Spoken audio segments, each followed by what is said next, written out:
Сәлем достар, бүгін біз медовый торт жасаймыз.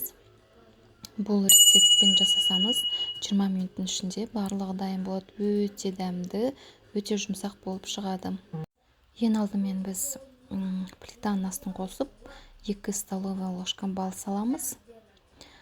Егер балыңыз қою болса, біраз ергенге дейін күтесіз.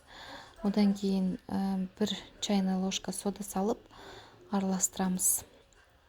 Карамельный түске енгенге дейін тоқтаусыз араластырып тұрасыз. Одан кейін оттың астын өшіріп 100 грамм майды салып қоямыз. Ары қаратай 3 жұмыртқаны бірінші жарып алып миксерлаймыз. Үстіне қант саламыз, тұз саламыз. Жақсылап араластырып шығамыз. Одан кейін жаңағы карамельный массамызды салып араластырып шығамыз. Содан кейін біртіндеп ұнды салып, жақсылап барлығын миксерлап шығамыз. Бір келкі болып шығу керек. Одан кейін осылай тестамызды 2-ге бөліп, жақсылап отырып барлығын тегістеп шығамыз. Одан кейін ысып тұрған духовкамызға 2-3 минут уақытта пісіріп шығамыз.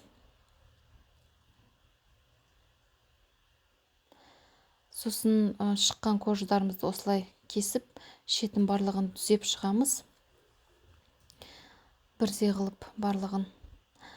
Шетінен қалған ұнтақтарды салафанға салып, осындай ұнтақ болғанға дейін өтеміз.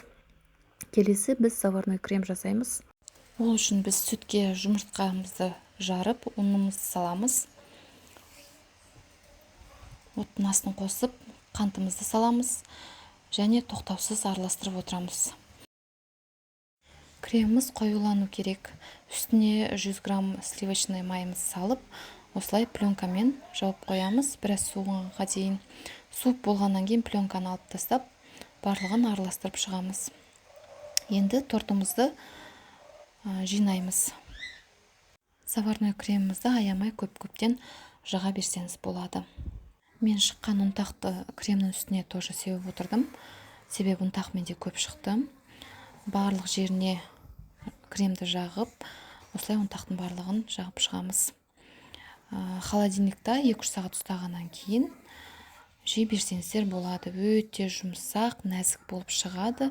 Дәмі деген енді керемет болады. Осы рецептпен жасап көріңіздер, міндетті түрде комментарияға жазыңыздар. Қалай болып шыққанын. Ас болсын.